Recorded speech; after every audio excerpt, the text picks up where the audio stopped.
Vamos repetir. Então vamos terminar a aula da semana passada sobre o comportamento do governante e vamos estudar hoje uma figura chamada Pierre Clastres. Pierre Clastres, você vai escrever. O nome do livro é Sociedade contra o Estado. Inovação na ECA. É a primeira vez que ele nunca pisou aqui, evidentemente, porque o negócio dele era estudar tribos indígenas. Mas, enfim, agora ele pisa simbolicamente. Mas antes disso, vamos para o fim da aula passada. Você se lembra, nós estudamos Cícero em primeiro lugar e Maquiavel em segundo lugar. A nossa preocupação era tentar entender que os pensadores pensaram sobre... Aliás, pensador é uma palavra que está na mídia essa semana, mas não vou comentar. O que os pensadores pensaram sobre beijos em partes do corpo. Não, o que eles estavam preocupados é com o comportamento do governante. E nós dividimos o comportamento em duas matrizes, em duas vertentes. A primeira delas era a honestidade, que significa agir de acordo com a virtude, agir de acordo com o dever, com o que é justo, com o que é reto, com o que é direito, etc. e tal. E a segunda vertente era agir de acordo com a utilidade, que pressupõe um peso, uma consideração dos efeitos das ações e um aparente conflito entre os possíveis efeitos e a honestidade das ações. Como nós vimos em Cícero, o principal valor da lei natural, da razão universal, é em nós o elo social, e quando uma ação é honesta, ela necessariamente favorece o elo social, fortalece a união entre os homens. Quando a ação é útil, ela automaticamente é honesta. Por quê? Porque a ação inútil é aquela que automaticamente desfavorece, enfraquece o elo entre os homens. E o conflito? O conflito nunca existe. Ah, mas peraí, eu acho que existe. Não, porque você ainda é uma mente padawan, é uma mente jovem, uma mente pouco desenvolvida, que foi incapaz de perceber que essa utilidade que você identifica não passa de uma utilidade aparente, porque no final das contas tudo o que é útil é necessariamente honesto, porque tudo o que é útil ao interesse comum, por assim dizer. Se alguma coisa se mostra útil ao interesse particular, ela se mostra necessariamente inútil ao interesse comum. E aí, necessariamente desonesta. Então, não existe esse conflito. Existe uma falha de pensamento, uma falha no seu intelecto. Aí nós pulamos um bom bocado de tempo, deixa eu fazer as contas, 16 séculos mais ou menos. Chegamos em Maquiavel, em 1500 e pouquinhos, Maquiavel publicando O Príncipe. E nós lemos o livro 15 a 19 do Príncipe, em que Maquiavel nos apresentou uma nova forma de pensar o comportamento do governante e do líder, que é a partir do conceito de virtude. Você está lembrado, a virtude, ela compreende alguns subconceitos. Entre eles, o conceito de fortuna, que são os acontecimentos do mundo, que estão à mercê da nossa vontade. O mundo é o que ele é, e a gente não tem controle sobre tudo. Em segundo lugar, a necessidade, que é justamente o que a fortuna nos impele a fazer. E, por fim, a virtude nos força, nos inclina, nos leva a estarmos preparados a agir para fora do campo da honestidade, quando a necessidade nos forçar a fazer como tal. O que isso quer dizer? Então, Maquiavel diz, vocês devem sempre buscar agir virtuosamente, mas não existe conflito entre o útil e o honesto. Quando o útil for necessário, corra para a utilidade e foda-se a honestidade e vá com tudo, porque se você quiser ser santo o tempo todo, vão te matar e tomar o seu lugar. É isso, porque Maquiavel está pensando no mundo como ele é. É muito bonito todo mundo ser justinho, todo mundo ser legalzinho, mas precisa combinar com os russos. E os russos não estão muito querendo conversa. Oi.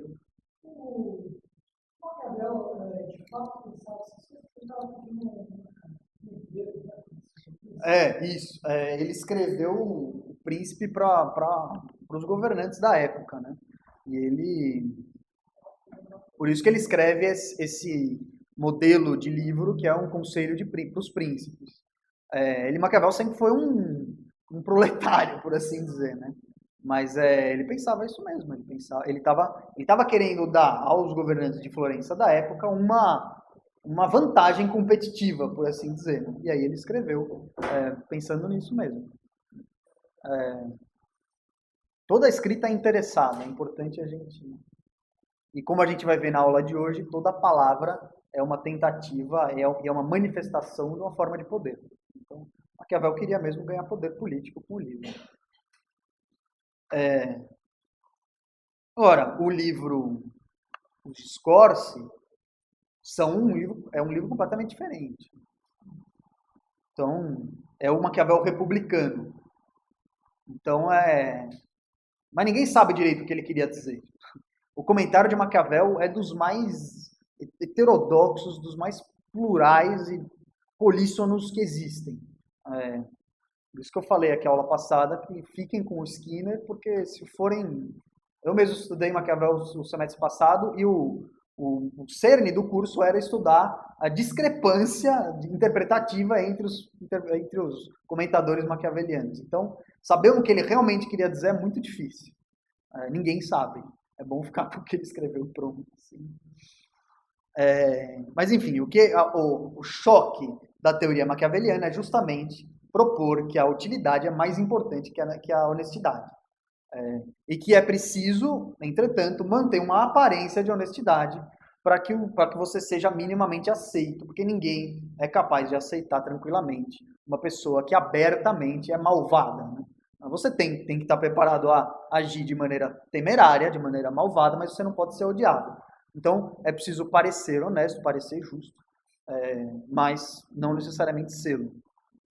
Então, chegamos a Montaigne, que escreveu no final do século XVI, entre 1580 e 1592, escreveu os ensaios, e justamente escreveu um ensaio chamado Do Útil e do Honesto. E o que é interessante em Montaigne é que ele propõe, aristotelicamente, um meio termo. Ele lê Cícero, lê Maquiavel, mas não adere a nenhum dos dois, cético que era.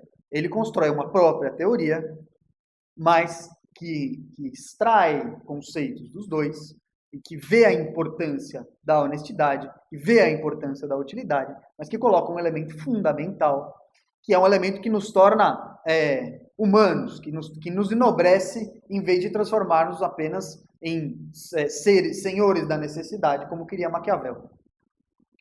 Então, eu vou falar rapidamente sobre Montaigne para que nós tenhamos muito mais tempo para falar do Clássicos, que é o tema da aula de hoje.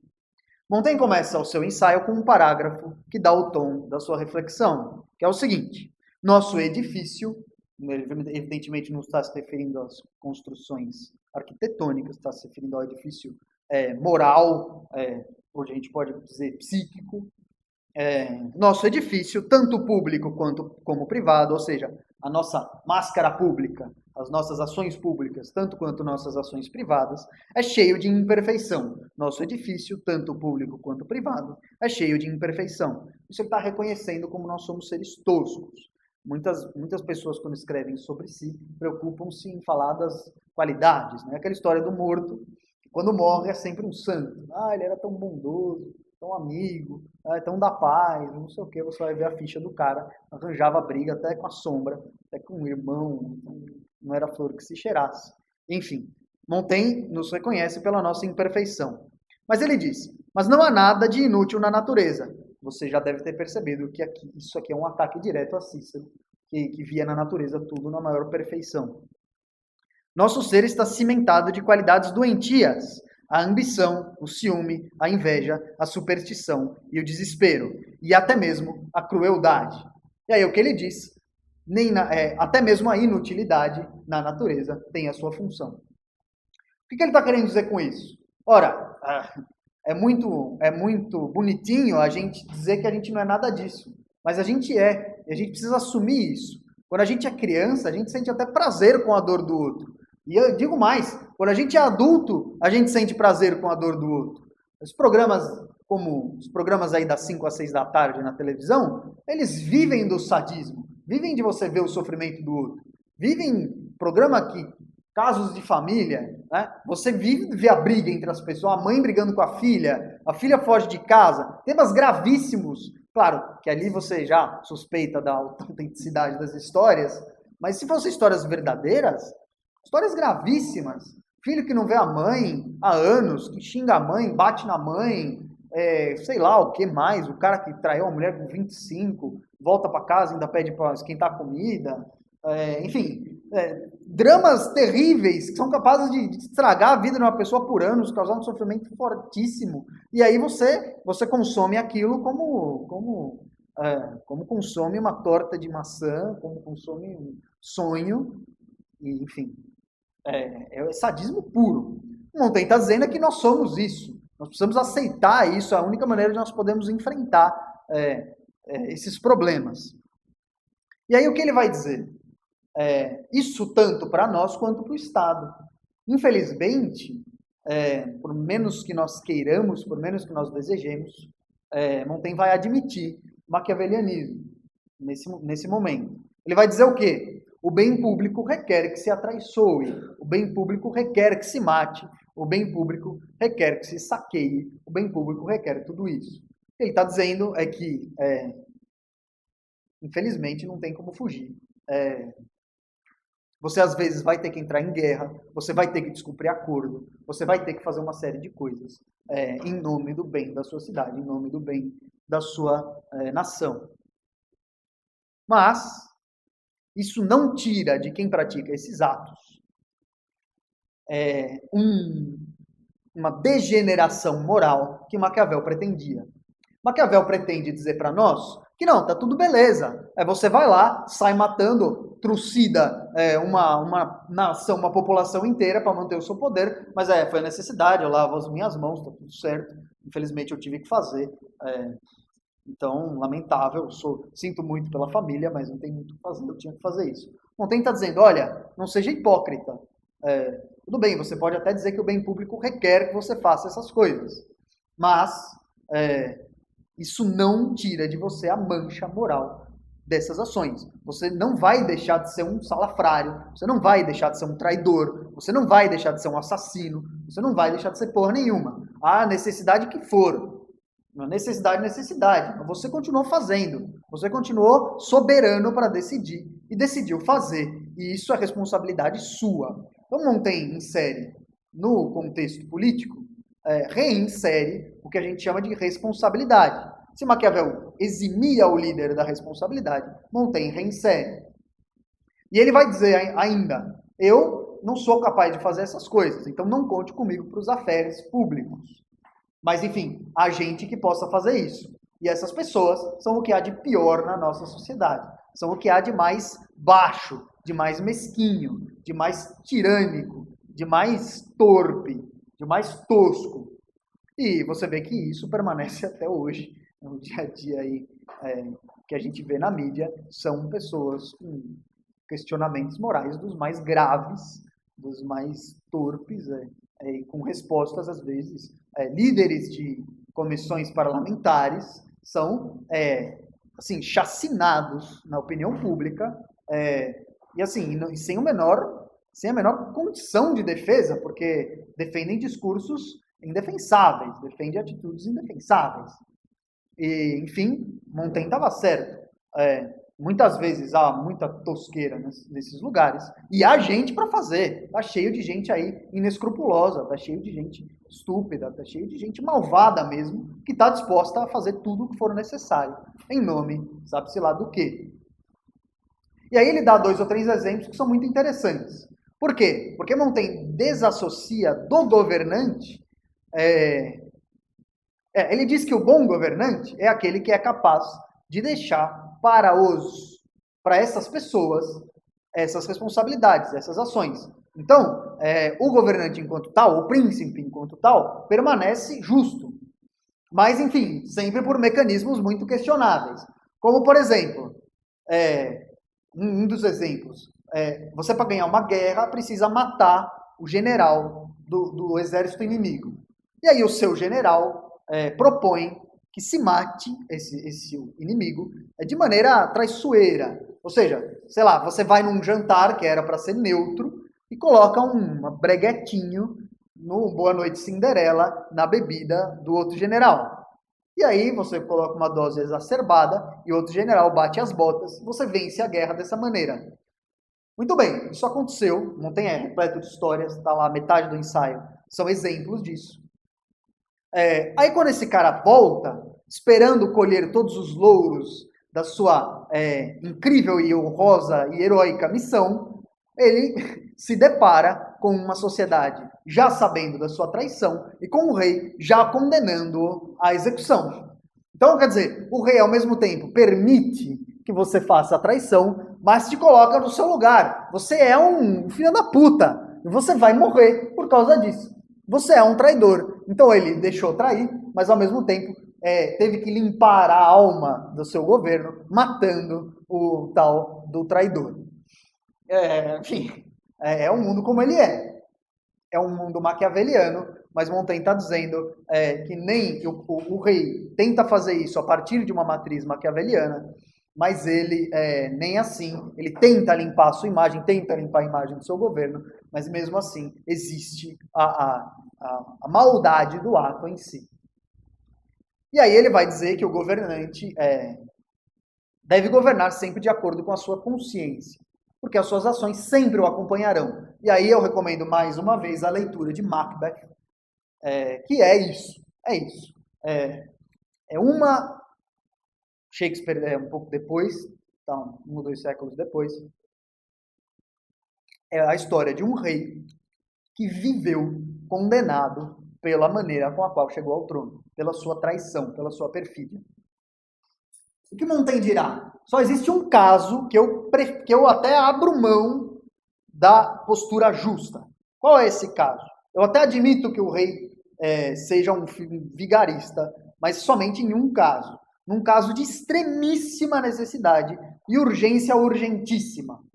A sociedade está prestes a desmoronar. O negócio está acabando, sabe? Aquele negócio final de filme.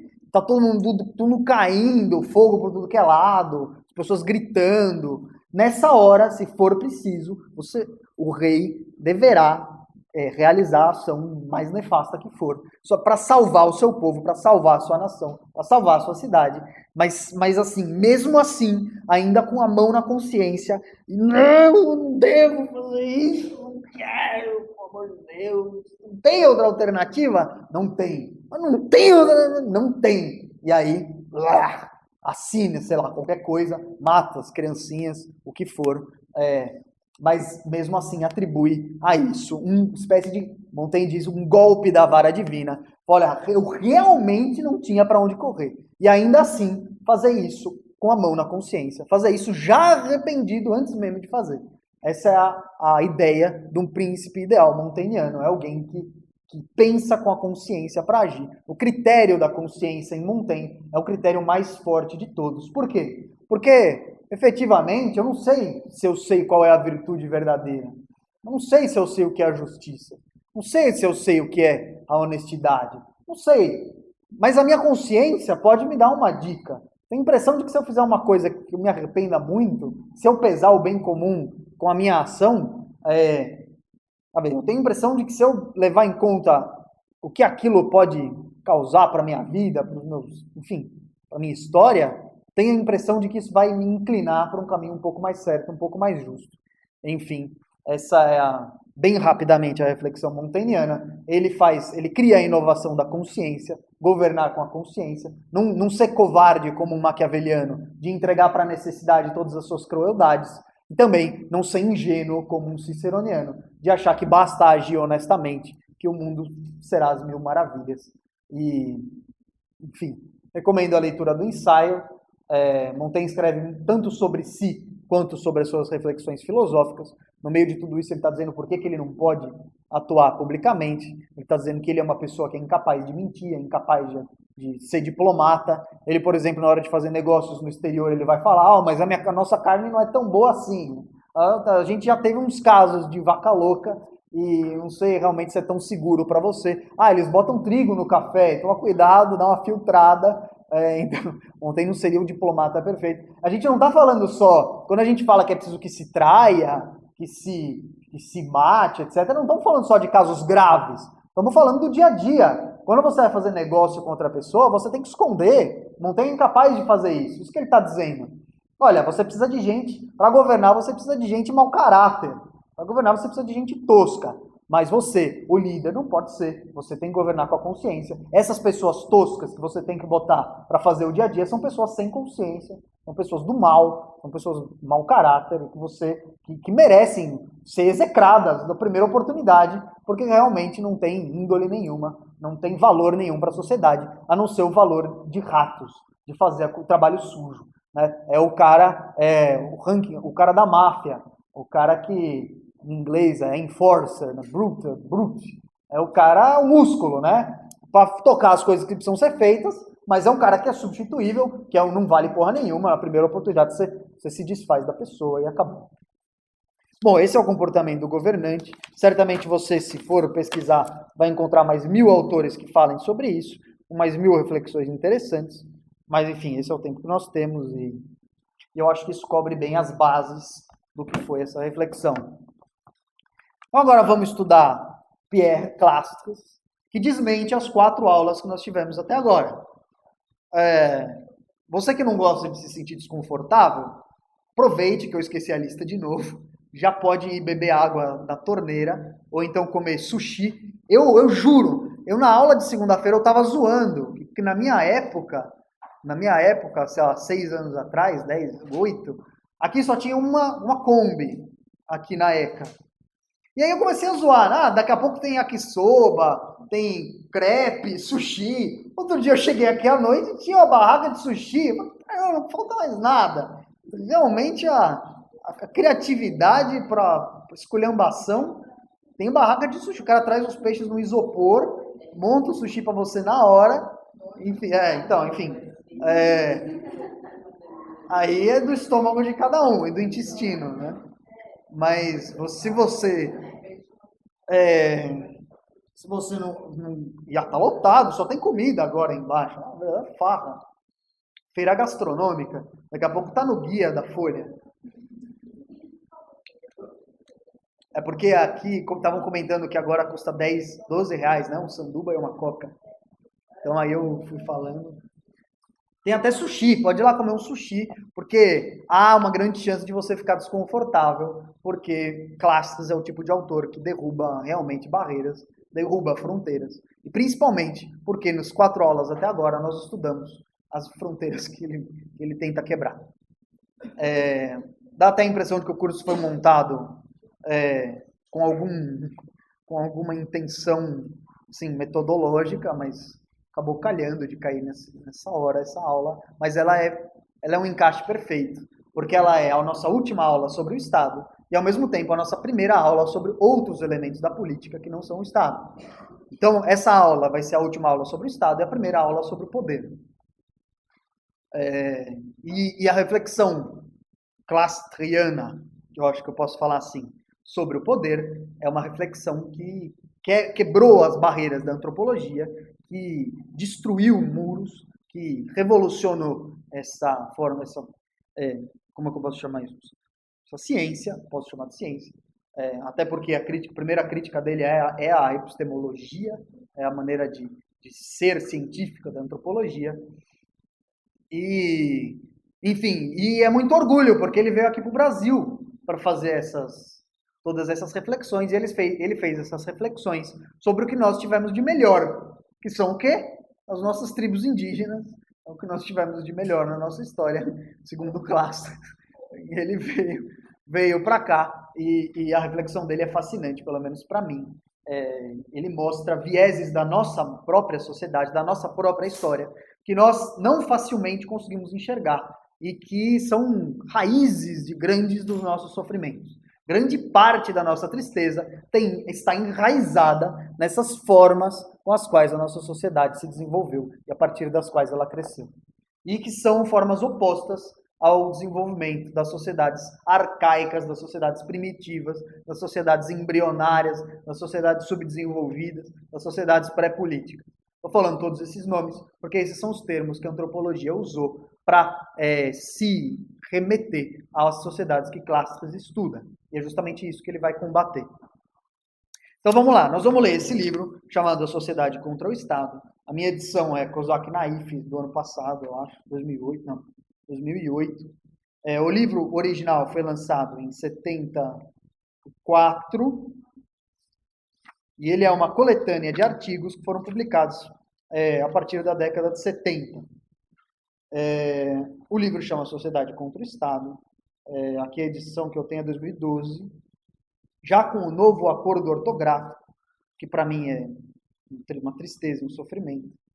Eu ainda escrevo ideia com acento, me recuso, velho que sou, a mudar. Mas enfim, nós vamos ler 3 artigos dessa coletânea. Nós vamos ler o primeiro, chamado Copérnico e os Selvagens, que consiste da crítica clastriana à antropologia até a sua época. O segundo, chamado Troca e Poder, Filosofia da Chefia Indígena, que é o principal eixo aqui da nossa reflexão. E o resumão, que tem o mesmo nome do livro, A Sociedade contra o Estado. Vale a pena ler, ele é um autor muito ácido. Se você gosta de gente que bate nos outros, esse é o cara ideal para você, porque ele ridiculariza, principalmente um cara chamado Lapierre. Nossa, hoje estreia o programa do Adnet na Globo. Talvez, finalmente, acho que acertaram o tom, deram para ele a chance de fazer o que ele é bom de fazer, que é zoar os outros programas. E o Clastres é uma espécie de Adnet da antropologia. Ele pega o que as pessoas faziam até então, dá aquela zoada, aquela esculhambada, mas enfim, com extrema genialidade, com uma inovação fenomenal. Para quem não viu ainda, assista um vídeo do Adnet no YouTube chamado Aula de Bichês. Um gênio, o cara é um gênio. Ele é um novo, enfim, resolveram botar ele numa porcaria de programa que ele era um dentista, absolutamente nada a ver com ele. Mas enfim, ele é um gênio do humor e ele agora vai ter a chance.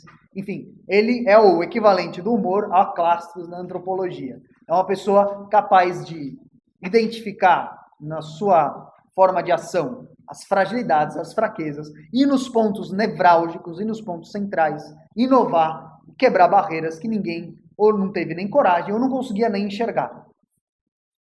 Como você vai descobrir quais foram as barreiras que Clastres quebrou? Como você vai se preparar para isso? Lendo o ensaio montaigniano. Afinal de contas, Montaigne e Nietzsche são 2 das principais inspirações de Clastres, junto com Lévi-Strauss, o grande nome da antropologia mundial. O ensaio de Montaigne que você vai ler chama-se Dos Canibais. Dos Canibais. E ele conta algumas histórias envolvendo os índios tupinambás brasileiros que foram para a Europa. Muito interessante a reflexão montaigniana. Entre elas, a história de que os tupinambás foram para lá e viram algumas coisas muito interessantes. Como, por exemplo, uma cidade cheia de doença, uma cidade cheia de pobreza, uma cidade cheia de desigualdade, uma cidade onde algumas pessoas tinham onde morar, outras pessoas não tinham onde morar, e, sobretudo, uma cidade que era governada por uma criança, porque era uma monarquia na época, a França, e a hereditariedade é característica da monarquia, como nós já vimos, e ocorreu de, no momento, o trono estar com uma criança. Não sei, entre os seus 8 e 12 anos, eu não lembro a idade. E os índios viraram para os caras e falaram: vocês são muito engraçados. Vocês atravessam os mares com seus grandes navios, mas a sua cidade, além de ser muito desigual, responde a uma criança. Você dá a uma criança o poder de matar, o poder de estuprar, de tudo. Qualquer poder que ela quiser, ela tem. Você dá todo o poder a uma criança, vocês são homens feitos, fortes, vocês todos podem dominá-la numa briga com facilidade. Vocês tá tudo bem. E essa criança manda em todos vocês se ajoelham na frente da criança, como se ela fosse uma espécie de divindade. E além de tudo, Eu vejo por onde eu ando aqui, pessoas pobres, pessoas que não têm nada, enquanto outras pessoas têm tudo. E essas pessoas que não têm nada não fazem nada, ficam deitadas no chão, pedindo migalhas àqueles que têm alguma coisa. Me estranha, assim, enormemente que essas pessoas não matem vocês. Vocês não têm medo que elas te matem? Porque essa desigualdade é inaceitável para nós. Não existe um negócio desse. Por que eles não estão te matando? Vocês, olha o que vocês estão fazendo com eles. Eles vivem na merda, literalmente. Porque era hábito em muitas sociedades até, quer dizer, negócio de cidade, saneamento básico, coisa do século XX. As pessoas que faziam cocô em balde jogavam na rua. Em muitas sociedades era assim. As pessoas, Sweeney Todd, viu o filme Sweeney Todd? Sujeira por tudo que é lado, doença, uma desgrama completa. Um retrato do inferno. Né? O ponto turístico é só depois que inventaram o avião. Antes disso, nada. E os índios foram para lá e olhavam essa coisa, né? E os franceses não sabiam responder. Porque é assim, acabou. E os índios voltavam para casa achando aquilo a maior bizarrice do mundo. Que é o que sempre acontece quando você conflita culturas. Afinal de contas, Montaigne está criticando já no século XVI um fenômeno cultural chamado etnocentrismo. Etnocentrismo. O que é o etnocentrismo? É uma tendência que nós temos, natural, de achar que o nosso jeito de fazer as coisas é o mais legal. Eu contei essa história, não sei se foi aqui. Saiu uma pesquisa, não, acho que foi na aula do turismo. Saiu uma pesquisa dizendo que, enfim, pesquisa dizem tudo, né? Mas a gente usa a nosso favor ou contra, dependendo dos nossos apetites. Saiu uma pesquisa dizendo que, para um casal, o mais saudável é você deixar a cama desarrumada. Porque a cama arrumada, ela dá vazão à proliferação de micro-organismos mais facilmente do que a cama desarrumada. Porque a cama arrumada impede o arejamento dos tecidos. Aí eu virei para minha esposa e falei isso. Tá vendo? Olha aí, ó, tava certo o tempo todo. Aí ela, essa pesquisa é de gente idiota. Essa pesquisa não faz o menor sentido. Bando de burro, vou continuar arrumando a cama, porque claramente é melhor arrumar a cama. Então, o que ela está querendo dizer? O que ela está simbolizando com isso? Que nós nos acostumamos a fazer as coisas de um determinado jeito, ao ponto de não sabermos nem explicar os porquês. Eu, quando começo a tomar banho, eu lavo sempre primeiro o cabelo. Depois eu lavo esse braço, depois esse. E sempre serei assim. Eu acho bizarro gente que começa lavando o pé. Eu acho tosco.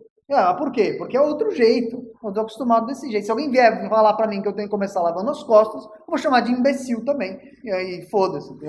Porque que faça cada um do seu jeito e acabou. Mas a gente está acostumado a achar que o nosso jeito de fazer as coisas é o melhor. Quem nunca vai num restaurante comer um feijão, sei lá, qualquer feijão, um tropeiro, né?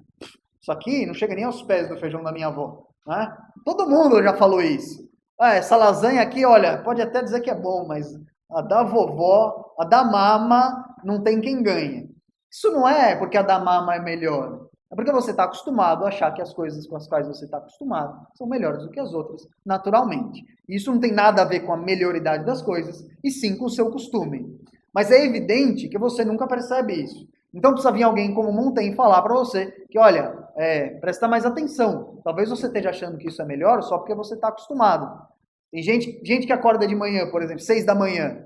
Quando você vai para uma casa de campo, junto com pessoas que acordam 6 da manhã, e você acorda às 11, como é o meu caso, você é achacado até não poder mais.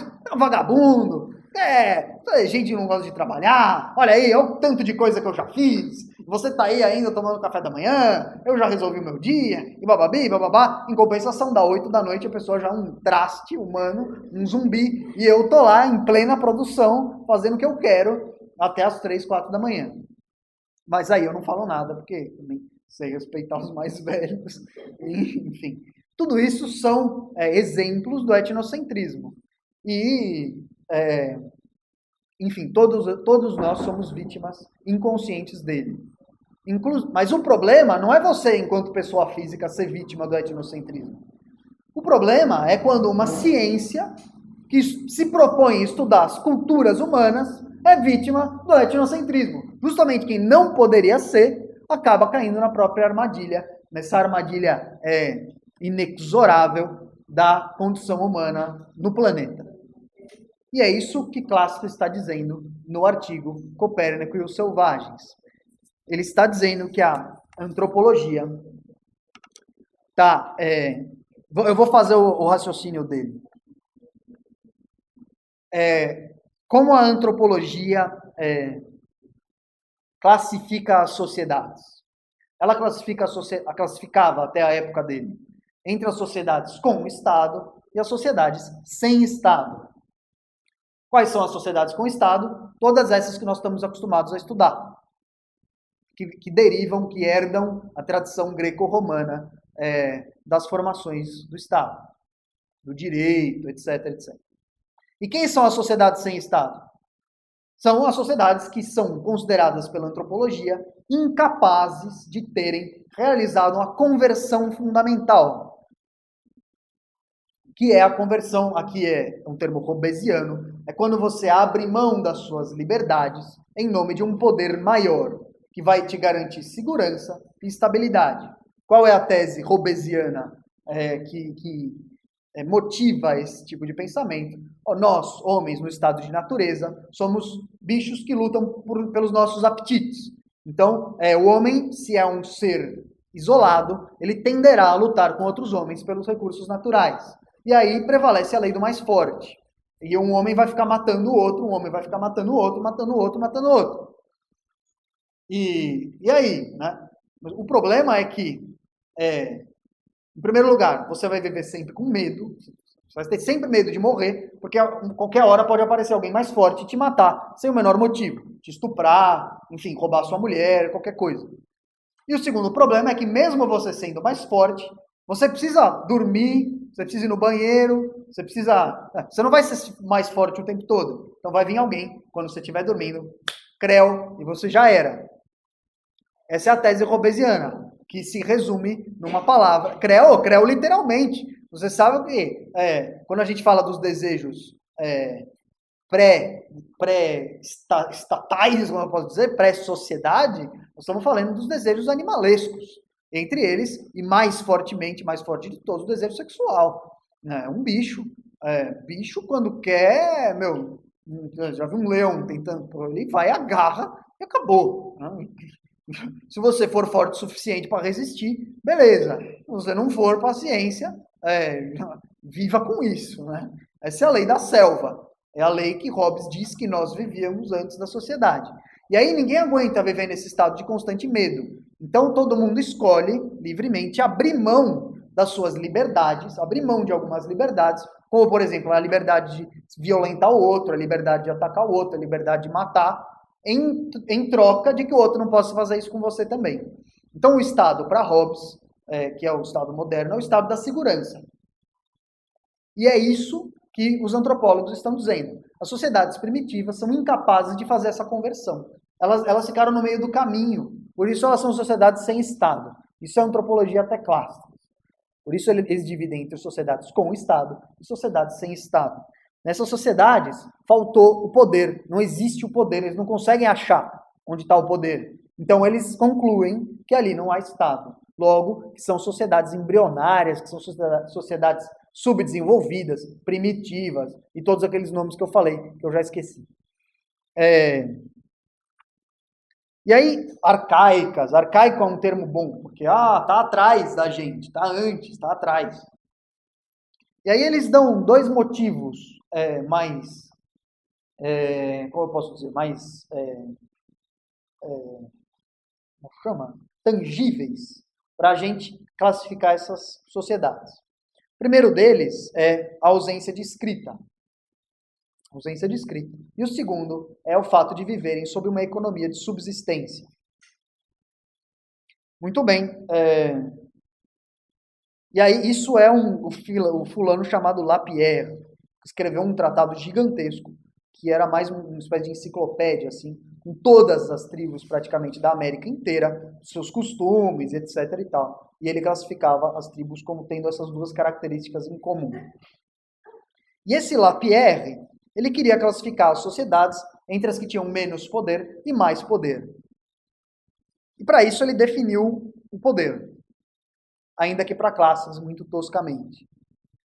Lapierre, que é o inimigo de Classes nesse livro, diz que poder é toda relação de mando e obediência.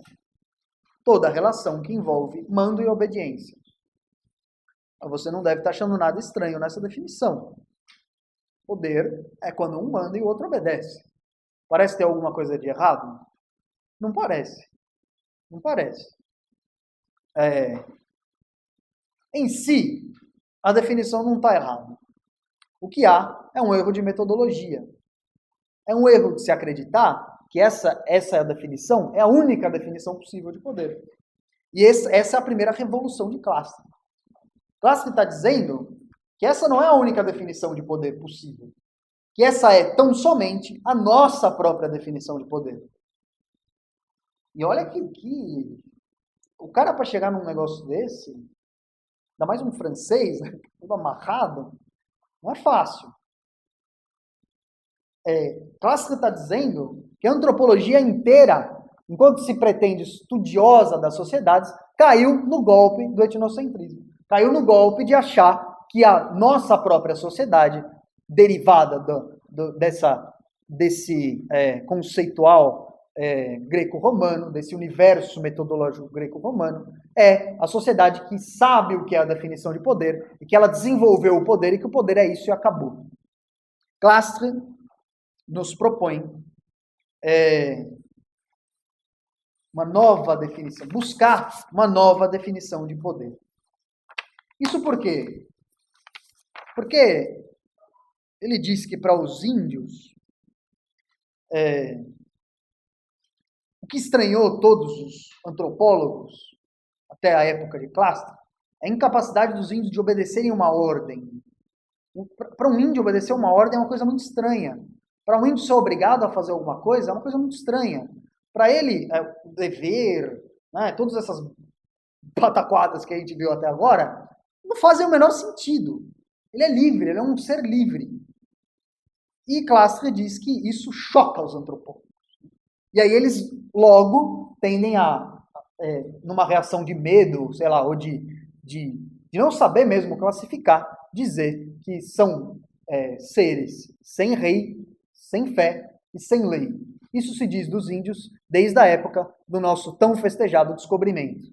As cartas dos portugueses aos reis sobre os índios brasileiros continham textualmente essa definição. São uma gente sem rei, sem fé e sem lei. Por quê? Eles não conseguiam encontrar nos índios o que eles tinham. Então, bom, já que nós não encontramos exatamente como é na nossa casa, então eles não têm. E essa ideologia permanece. Quando a gente olha para o exterior, para os grandes países desenvolvidos do exterior, a gente olha porque eles têm e porque nós não temos. E nós queremos um dia ser igual a eles. Nós somos países em desenvolvimento, e nós não chegamos lá.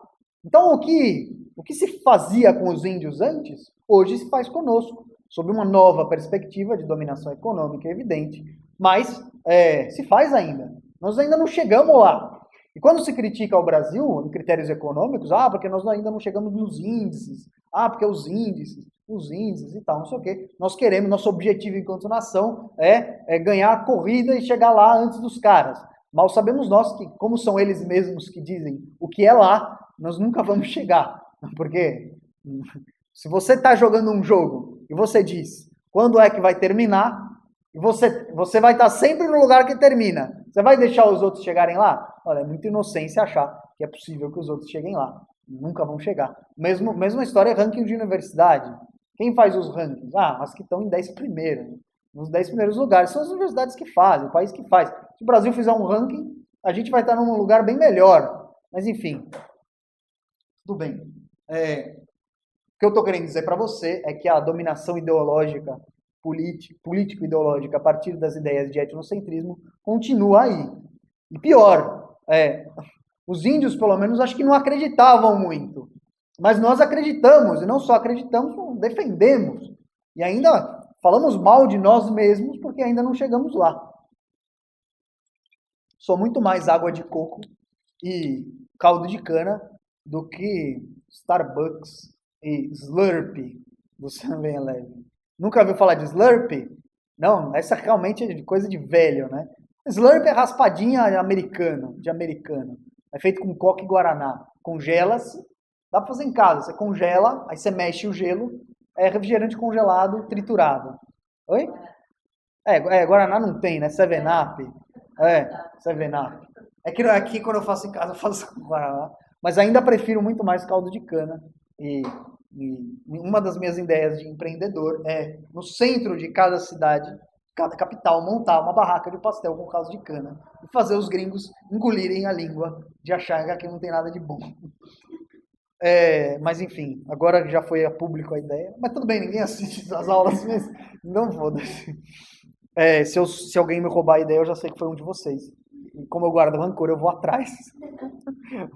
Vou botar uma espécie de laxante no caldo de cana. Vou falir a sua barraquinha. Bom, enfim. O etnocentrismo da antropologia se justifica a partir dessas duas críticas a essas sociedades. Que, em primeiro lugar, elas não desenvolveram escrita. E, em segundo lugar, elas não desenvolveram economia. E, mais uma vez, insisto. Se hoje existe um critério para julgar uma sociedade, é a economia. Acabou, não tem outro. Não tem outro. Olha o caderno de política. Você não está falando se as pessoas ficaram mais felizes, até nem se preocupam em medir isso. Mas você está falando se as pessoas podem comprar mais, se elas compram mais imóvel, se o PIB é isso, o PIB é aquilo, e o PIB o caralho, e a inflação, e não sei o quê. E as pessoas ficam mais felizes quando tem menos inflação, mais tristes quando tem mais inflação. Puta zona, e você só ouve índice econômico e não ouve nenhum outro índice que importe. E no final das contas não é nem a crítica à mídia. A gente já se acostumou a fazer isso. Quem foi que um presidente americano lançou um slogan chamado It's the economy, stupid. Falando, é isso que importa. E ganhou a eleição. Não lembro quem era. Eu acho que era o Clinton. Ele ganhou a eleição com esse bordão. It's the economy, stupid. Quer dizer, eu vou governar pela economia. E acabou. Sorte sua se você for rico. Azar seu se você for pobre. Porque o único interesse de um pobre que a economia vá bem é que ele mantenha o seu emprego. Porque no primeiro pesadelo, assim, não é nem precisa acontecer. Basta acharem que vai acontecer, já te mandam embora e você se ferra. Enfim, por isso o índice econômico é tão importante. Mas enfim, grande economia. Essas sociedades são consideradas subdesenvolvidas porque são consideradas pré-políticas porque não desenvolveram, teoricamente, economia. Não desenvolveram economia de mercado. O que isso quer dizer, efetivamente? O que quer dizer... já me perdi aqui nas minhas folhas. O que quer dizer economia de subsistência? Se você entender isso, você já vai tomar um primeiro choque. Se você ler o jornal. E, enfim, tiver que sustentar minimamente alguma coisa. Se o seu pai paga tudo para você, você ainda não vai perceber com tanta facilidade. O que é uma economia de subsistência? É quando você vive num tênue equilíbrio entre as suas necessidades fisiológicas, materiais, de comida, de moradia, etc., e a sua capacidade, os seus meios de satisfazê-las. Isso é economia de subsistência. Porque o que é uma sociedade que vive numa economia de subsistência? É uma sociedade que estaria sempre sujeita, sempre frágil, sempre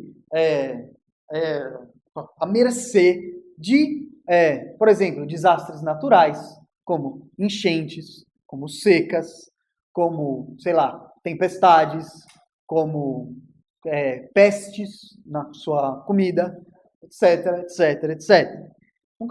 São sociedades incapazes de produzir excedentes. Essa é a definição. Você está sempre à mercê dos acontecimentos meteorológicos, geográficos, físicos, biológicos, etc, etc, etc, incapaz de se sustentar se esses incidentes acontecem. incapaz de prover os próprios meios para existir. Eu não sei quanto a vocês, mas eu, até hoje, em 15 anos de carreira profissionalizada, 15 não, estou sendo injusto, 13, comecei a trabalhar aos 15, 13 anos, jamais sobrou dinheiro na conta no fim do mês. Jamais fui capaz de gerar excedente. Jamais fui capaz de economizar, como dizem o pessoal por aí. Mas não é que eu sou gastão, é porque nós vivemos numa economia que é muito boa em produzir um tipo de excedente, que chama-se lucro. Tirando isso, eu não sei, eu tenho a impressão que mais da metade da sociedade é endividada, cada vez mais, e não vou nem... Eu vou passar o caso particular. Imagine uma cidade com 6 meses de seca, seus reservatórios de água. Não estou falando alguma coisa estranha a você. Né? Imagine uma cidade onde o preço do tomate sobe de uma semana para outra 50%, 60%, 70%. Quer dizer quando o preço sobe? Quer dizer que não tem. Quer dizer que não produzimos. Acabou, não tem. Então, a minha própria experiência de chegar aqui hoje, não tem mesa para dar aula, não tem nem água para eu beber, não tem bebedouro. A água que veio da torneira que eu peguei estava até quente, então não tem nenhum prazer de beber água, não tem nada. Enfim, isso é uma sociedade de subsistência. Há inúmeros motivos para questionar se nós algum dia já ultrapassamos esta situação. Pensa um dia em ficar sem emprego. Você tem uma casa para morar, tem que pagar aluguel. Pensa um dia, existe excedente? Existe excedente de moradia? Os preços dos imóveis em São Paulo subiram 500% em 10 anos. Existe excedente de qualquer outra coisa? Não existe excedente de porra nenhuma. Alguma coisa abaixa o preço? Nada. Inclusive, é muito bizarra a terminologia economia de subsistência, porque a própria definição de economia é a gestão da escassez. Não tem como você escapar numa sociedade econômica da escassez. A economia sobrevive da escassez. O dia que houver excedente, acaba a economia.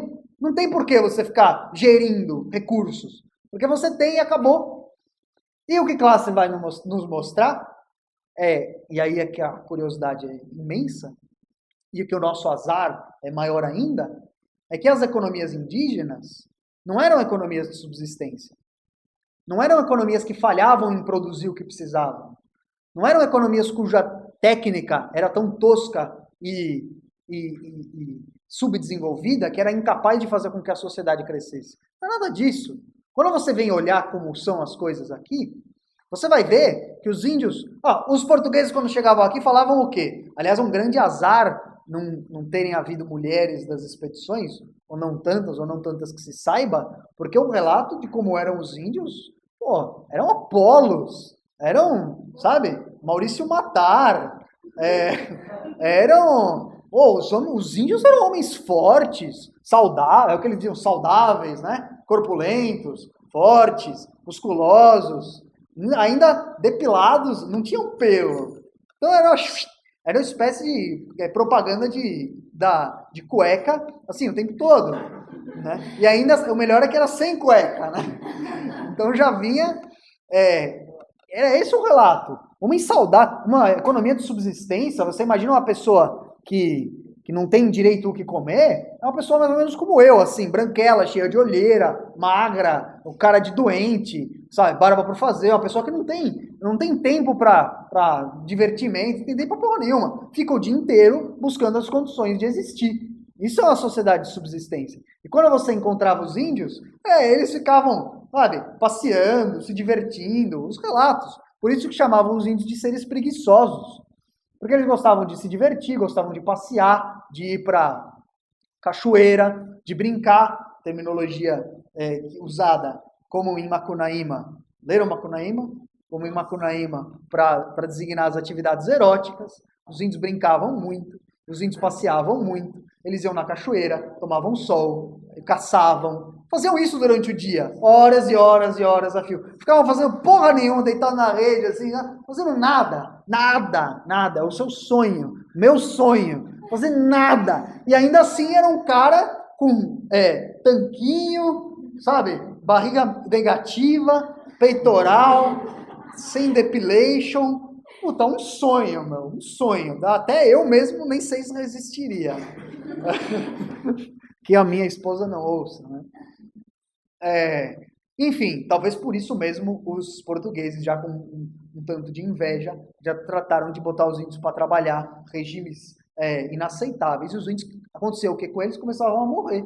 Porque isso era tão contra a sua natureza que eles morriam de tanto trabalhar. Quando você botou os índios para trabalhar, os portugueses morriam. E aí você dizia que eles morriam porque não tinham alma, porque eram vagabundos e o escambau. Quando Clássicos nos mostra que isso era uma escolha. Os índios tinham condição e muita de produzir excedente. Só que eles viravam e se perguntavam, para quê? Para que eu vou ficar trabalhando para produzir uma coisa que eu não preciso? Para que eu vou crescer? Não, crescimento, vamos lá, meta, precisamos crescer esse ano 10%. Mas você não está feliz com o tamanho que você já tem? E precisa sempre crescer, né? Isso não é uma mania empresarial só, né? É uma mania que acabou se traduzindo nos nossos corpos. Ninguém está satisfeito com o próprio tamanho, ninguém está. Ou você precisa crescer ao contrário, quer emagrecer, ou você precisa crescer o que dizem que o tamanho é documento, ou você precisa ser mais alto. Se contente, né? O índio se contentava. E Clássico nos mostra que, assim, quase a totalidade das nossas tribos brasileiras, quando trabalhavam de manhã, 11 horas já estava liberado, tinha mais o que fazer. Por quê? Porque elas eram capazes de produzir o que elas queriam. Eu não vou fazer mais, eu vou me divertir. E, em segundo lugar, há tribos que, acredite no que eu vou dizer, está no texto, no Sociedade contra o Estado, é clássico, é estudo, não é invenção. Há tribos em que os homens trabalhavam a espantosa carga de 2 meses a cada 4 anos. 2 meses a cada 4 anos. Porque esse era o tempo que durava um solo para cultivar o que eles precisavam para comer. E o homem trabalhava o solo durante 2 meses. Quando começava a dar planta, as mulheres se encarregavam de regar e de colher, e os homens iam caçar, iam se divertir, não trabalhavam mais. E tá tudo bem. Um povo livre. Então os espanhóis olhavam, não é possível, eles têm que ser subdesenvolvidos. Eles não trabalham. O trabalho é o que faz o homem, o trabalho enobrece o homem. Eles não trabalham, não é possível. Eles ficam aí com essas libertinagens, liberdades e não trabalham. Então o Clássico está nos mostrando que quando você fala que essas sociedades são economias de subsistência inferiores, ele não está falando o que a sociedade é, mas ele está falando o julgamento dele. Ele está botando um recalque no estudo. É o recalque. Ele está dizendo, olha, são inferiores. Não é possível, tem que ser inferiores. Ele não conseguiu lidar com o choque. Então, ele não conseguiu encaixar aquela sociedade nos seus valores. Não é possível imaginar uma sociedade sem trabalho. Veja tudo que nós conquistamos com o trabalho. Eles devem ser inferiores. Quando o Clássico nos mostra que elas eram sociedades riquíssimas. E eram sociedades contra a economia, já no primeiro momento. Porque se negavam a passar o dia inteiro buscando o que fazer para existir. Não tinha esse problema. Eram sociedades da abundância e não sociedades da falta. Você já começa a ficar triste. Foi mal. No final da aula eu posso botar um episódio do South Park para a gente dar risada. Sei lá, Seinfeld. Ou então ver o programa do Adnet. Mas é isso mesmo. A nossa sociedade, infelizmente, é uma sociedade baseada no trabalho e baseada na luta contra a escassez. Não tem para todo mundo, isso é um fato. E se você não trabalhar, você vai ver isso com o próprio sangue. Você vai pagar com a própria pele, com o próprio corpo, que no final é a única coisa que vai te restar. E nem isso também no final. Então eu cito Clastres. Não há nada de mais tenaz que essa visão da sociedade primitiva e nada de mais falso. E ele vai dizer que essa mesma armadilha conceitual que ele preparou para o conceito de economia de subsistência é possível identificar no conceito de poder. E por que nós vamos estudar o conceito de poder aqui? Se você reparou nas aulas até agora, Não há nenhuma formação de sociedade, nenhuma formação de Estado, nenhuma formação de nada em que não haja a distribuição do poder entre os membros. Então, qualquer lugar, o Estado se define por uma determinada forma de exercer o poder de uns sobre os outros. É isso. Ou o poder é de um, ou é de muitos, ou é de todos, e etc. e tal. E aí Clássico vai dizer, o erro é pensar que o poder é isso. Então vamos tentar ver como é que o poder, ele está dizendo, não existe sociedade sem poder. Isso ele admite. Não pode existir relação entre homens sem poder. Não pode, não tem como. Qualquer relação pressupõe poder. Isso é um pressuposto das relações. Mas o poder não pode necessariamente ser a via unilateral em que um manda e o outro obedece. Vamos ver se a gente consegue enxergar isso nas sociedades indígenas brasileiras. E ele diz, as sociedades sem poder, como eles chamavam até agora, na sua visão, são o que nós não somos, sociedades desenvolvidas. Não somos mais, nós passamos desse estágio. E nós somos o que elas devem ser um dia. Isso é página 37, Clássico diz isso. E aí a pergunta que ele se propõe é, em que condições o poder político é pensável? Mais do que se dizer, eu consigo encontrar essa forma de poder em qualquer lugar? Ele vai dizer, essa definição de poder não pode ser a definição de poder sempre e em todo lugar. Então ele se pergunta em que condições o poder político é pensável. Então ele se propõe livrar-se da imagem exótica dessas sociedades primitivas. Sabe, deixa eu estudar, sabe, essas pessoas, olha como eles são diferentes, que bonitinho, né? Olha como ele faz a cantoria, como se fossem bebês, como se fossem seres quase animalescos, enfim. Você vê quando vai um branco de olhos azuis levar comida, e se faz muito ainda na África, eles vão e botam a mão na cabecinha, né? E tratam como se fosse uma espécie de ser inferior, de um pobre, de um coitado, quando, na verdade, são sociedades riquíssimas que sofrem, exploração há séculos e que estão nesse estado por motivos os mais diversos, mas que não perdem o seu valor enquanto civilização. A cultura africana é riquíssima, assim como a cultura ameríndia, e estudada por Clássico. Então ele vai dizer o seguinte, página 41. Então, duas formas de poder distintas.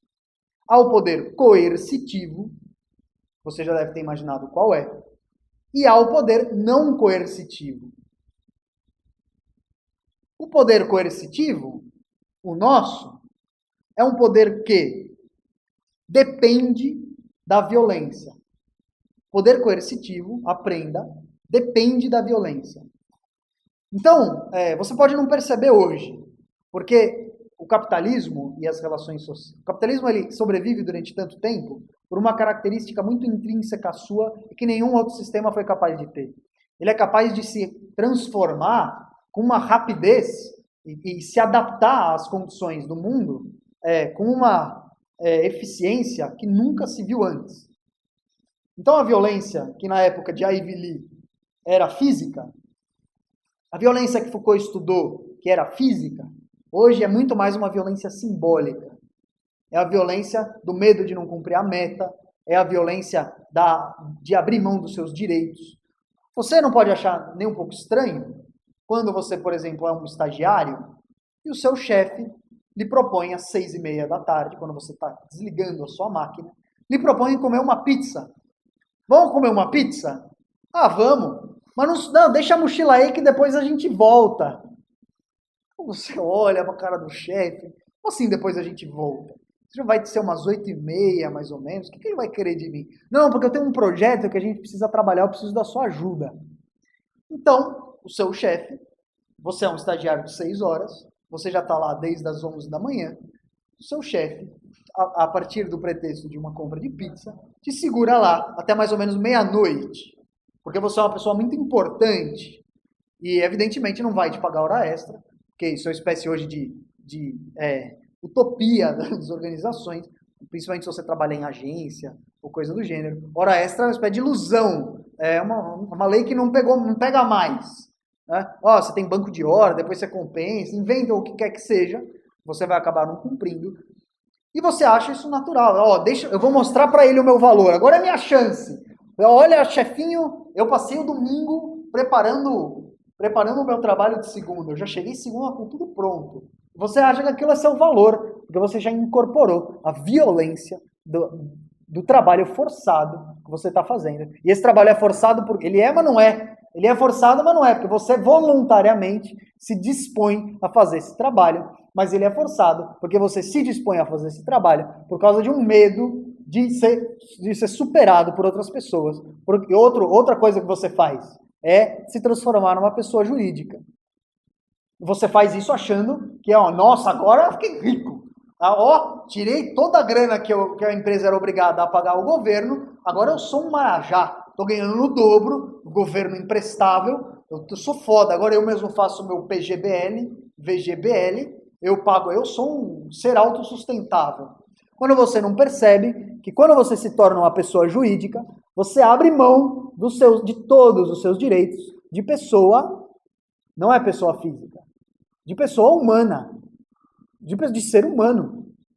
Quando você vira uma pessoa jurídica, os seus direitos viram direitos de pessoas jurídicas, de entidades metafísicas inventadas pelo direito. Pessoa jurídica não existia até o começo do século XX, sei lá, o meio do século XX. Foi uma instituição inventada pelo direito. E você abriu mão de todos os seus direitos de pessoa. Você não tem mais direito de férias, isso é um direito de pessoa, não é direito do trabalhador. É um direito de uma pessoa. O direito de trabalhar um determinado tempo, ou seja, o direito de dedicar a sua vida ao lucro do outro somente durante uma parte dela, você agora vai trabalhar de sábado e domingo, isso vai ser sua obrigação, não vai ser mais nada. Você abriu mão de direito de aposentadoria, uma conquista fodida, você abriu mão de tudo, de tudo. E, ainda mais, não é para o seu próprio benefício. Porque acredite, quem vai lucrar mais com isso é a empresa que está te contratando do que você. Senão, evidentemente, você tem que aprender a suspeitar um pouco mais do capitalismo. Não seria assim. Se fosse mais vantajoso para a empresa, ela contrataria todo mundo CLT e não ficaria PJ, PJ, PJ, PJ. Saiba, tenha certeza de que o que ela está te pagando não é toda a despesa que ela tinha quando você era um CLT. O capital tem sempre que ganhar. Essa é a regra do jogo. E você não é o capital e nunca será. Então você sempre vai perder. O problema é quando você acha que você ganha. Isso chama-se violência simbólica e essa é a principal manifestação do poder na nossa sociedade.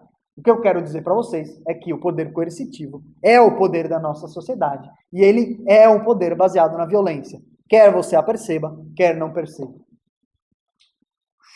eu beber uma água depois dessa. Quando a gente se deixa levar pelas emoções, seca a garganta. Enfim. Então, a terceira consideração que faz Clássico é que, mesmo na sociedade sem líder, sem chefe, sem governante, há poder. Então ele está dizendo que não sei a palavra, eu ia falar assunção, mas está errado, eu estava pensando no inglês, assumption. A asserção da antropologia de que a sociedade sem Estado eram sem Estado e eram sem poder é uma asserção falsa, segundo Clássico. Há poder até mesmo nessas sociedades. Eu não vou sossegar enquanto você não chorar hoje com o seu emprego. Mas enfim, vamos lá. Não, mas eu compartilho, viu? Eu sei como é. Não, o negócio é abrirmos uma aldeia. Principalmente pelo fato de não ter que usar roupa, porque isso no Brasil, né? Usar calça, pelo amor de Deus. Isso é uma dominação, usar calça, usar terno, violência simbólica pura. Se uma pessoa se recusa a ouvir você, ouvir o que você tem para falar, e nós vamos ver aqui como a palavra é um dos principais instrumentos de poder, se a pessoa se recusa a ouvir você falar por causa da sua roupa, violência.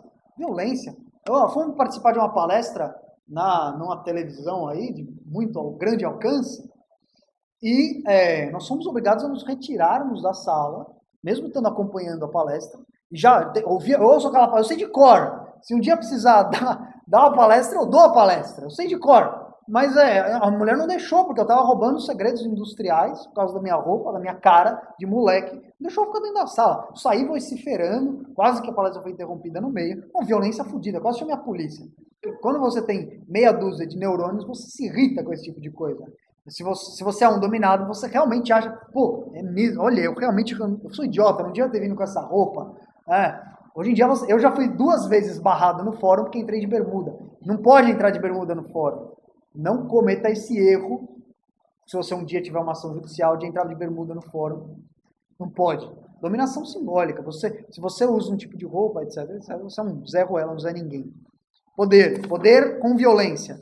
Graças aos deuses, o poder das sociedades indígenas é um poder não coercitivo, sem violência. Por isso eles são seres livres. Isso que assusta tanto todo mundo que vem aqui. E aí nós vamos estudar o papel do líder, porque é o que nós estamos estudando aqui no final das contas. Estudamos na aula passada. E é o segundo artigo. Perdi aqui. Tá aqui. Essa página. Bom, as 3 questões são essa. Vamos pular isso tudo aqui que eu já falei.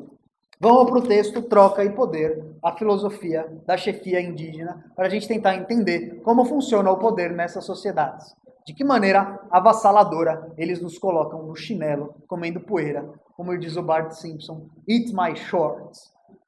Nem isso, nem short eles tinham, mas a gente sai comendo poeira deles. O primeiro fato que chama a atenção é que a propriedade, a característica mais notável de todo chefe indígena, 99% das tribos americanas, e aí nós estamos falando até América Central, e nós estamos tirando as sociedades astecas e maias, que tinham uma hierarquia fodida, escravos, etc. Mas estamos incluindo os índios americanos, e tira um pouco, então Norte América e Sul América. E mais importante os brasileiros, é claro, mais importante que todo o resto. A propriedade mais notável do chefe indígena consiste na ausência quase completa de autoridade. Então, a característica mais notável do líder é não ter autoridade nenhuma. Fantástico, fantástico. É o que é impensável. Os índios fizeram o impensável. É uma agonia. Winnicott, um psicanalista, tem um conceito, que é o conceito de agonia impensável. Eu não sei se é agonia, mas enfim, é uma tristeza impensável que todo bebê vive quando ele busca o seio da mãe e não tem. É a agonia extrema, de todo o seu mundo não existir mais. Então, você imagina para um líder, imagina o seu chefe sem poder nenhum. Já imaginou? Ele se suicida. Ele deixa de existir, porque ele se define pelo poder que ele tem. Imagina um chefe que não pode dar uma carteirada, né? Não pode coagir você a fazer alguma coisa. Só o cara morre de depressão e tristeza. Mas o chefe tem funções. Quais são as funções do chefe? São 3. A primeira função, ele é um moderador. Moderador. Você pode interpretar como juiz, mas você vai interpretar erroneamente. Um moderador no caso de disputa interna. Ele não é juiz por quê? Porque ele não tem a palavra final sobre nada. Então ele não é como é que é aquele cara que manda cortar o bebê no meio? Eu esqueci. Salomão. Não é Salomão que chegam as 2 senhorinhas e ele, então mande cortar o bebê. Então, julguei, achei a solução. Não. Se as 2 mulherzinhas não se entenderem com a moderação do chefe, a briga vai continuar. E o chefe vai ser visto como um chefe de merda, porque não conseguiu apartar aquela briga. Essa é a primeira função dele. Fazedor de paz. Ele será julgado de acordo com a paz que ele consiga fazer na sociedade. A segunda coisa que ele deve fazer, ser generoso com os seus bens. Então ele deve dar muito presente. Dá presente o tempo todo. Dá presente, faz arco, faz cesto, faz jarro, faz qualquer coisa. Faz tudo. O chefe tem que sair dando presente para todo mundo. Dá presente, sussa. Generosidade. É muito curioso porque a generosidade, quando você lê dos deveres de Cícero, a generosidade é uma das principais formas de se exercer a justiça. É uma das principais virtudes. E essa é a virtude que se requer do chefe indígena. A terceira função dele é ser um bom orador. Tudo muito bem, tudo muito bom. Um chefe Um índio, para ser chefe, ele tem que ser um bom moderador, uma pessoa generosa, doadora de presentes e um bom orador. Ele só tem o poder coercitivo em momentos excepcionais, como momentos de guerra, em que ele tem um poder de general. E o poder dele logo se esvai quando a guerra acaba. Nós estamos generalizando, mas Clássico faz isso também. Generaliza. E aí começam as curiosidades. Há curiosidades para cada uma dessas 3 características. Mas antes de eu... Quarta característica. Essa é a inovação de Clássico. Só para ficar bonita a tabela no seu caderno. Você não tem que trocar de caneta. A quarta característica, essa Clássico identificou por conta própria, é a poligamia. Poligamia, muito legal. Você ser um chefe. Está liberado só para você. Esse é um privilégio do chefe. Ele é o único polígamo. Em algumas sociedades, alguns outros podem ter, mas vamos falar de maneira geral. Muito bem, ser chefe está parecendo uma coisa muito legal. Tem um conflito, eu vou lá e resolvo. É o cara do Fantástico lá, né? Esqueci o nome, Max Geringer. A pessoa de um lado, outra pessoa do outro. O líder está lá, papel de líder, conciliando, as pessoas se entendem. Sussa. Generoso. Quem não quer ser visto como uma pessoa generosa? Eu não quero ser visto como um pão duro nunca. Então se alguém... generoso, beleza, sussa. E bom orador. Quem não gosta de ter o que se fala ao ouvido? Só quem tem muito medo do julgamento dos outros. Mas se você tem um pouco de cara de pau, você gosta de ser ouvido. E se você tem alguma coisa para dizer, você gosta que ouça. Até agora está tudo muito bem. Além de tudo, um brinde, um plus a mais, que é a mulherada. Né? Variedade, diferença de gosto, todas são índias, mas você não pode mudar a etnia. Mas enfim, cada uma deve ter a sua habilidade. Então, maravilha, você tem ali um cardápio completo. Mas qual que é a desgraça para o chefe e a graça para nós?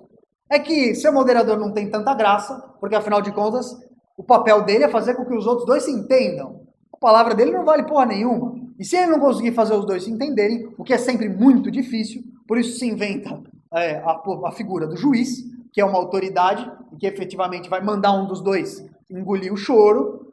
Sem o poder, ser um moderador é uma merda. Por quê? Porque as pessoas já estão em briga. A chance de continuar uma briga é enorme. Elas já não se entendem. Então, o que você vai ter que arranjar, tirar do chapéu um negócio louco para que as pessoas passem a se entender? É muito difícil, é muito complicado. A sua chance de se dar mal é enorme.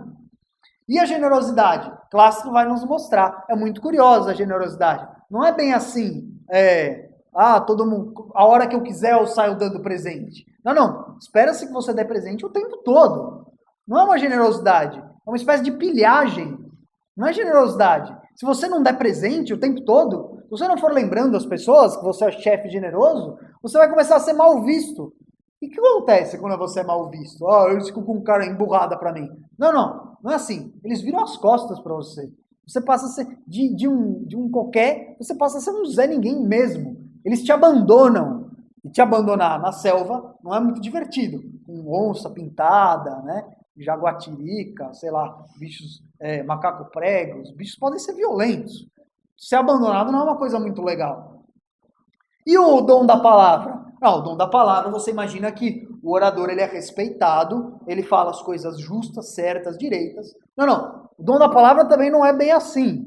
O orador é um ritual. Todo dia ele tem que ir lá, começar a falar. Ele vai falando.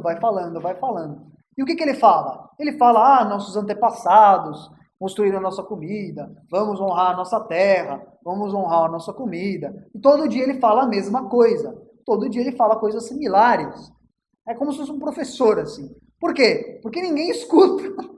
Ninguém escuta. O chefe tá falando e o cara tá lá fazendo os negócios dele, ou eles nem viram a cabeça para ver o cara falando. Ele fala e para de falar, é aquela espécie de mantra. E vai, sabe, Voz do Brasil, né?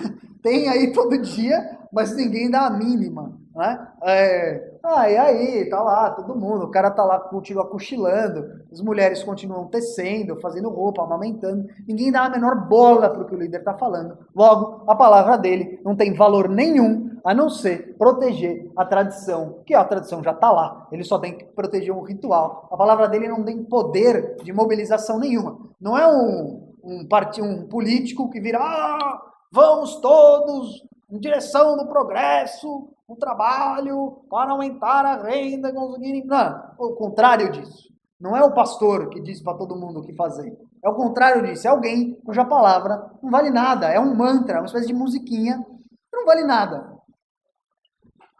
Puta merda, hein? Eu já tô querendo ser um Zé Ruela mesmo. O negócio de ser líder não tá sendo muito legal.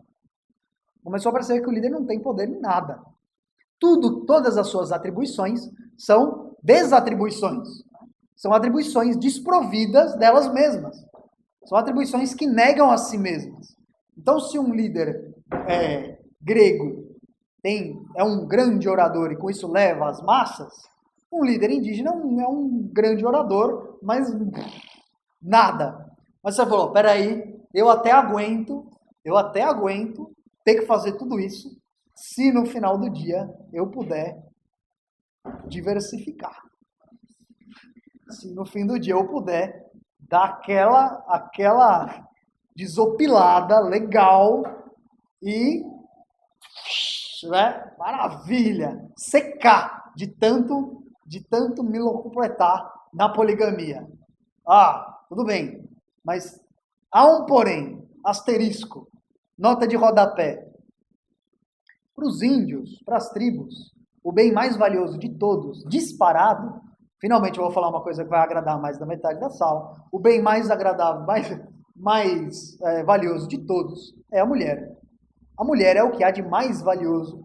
Claro, isso é uma tradição que deveria ser mantida. Né?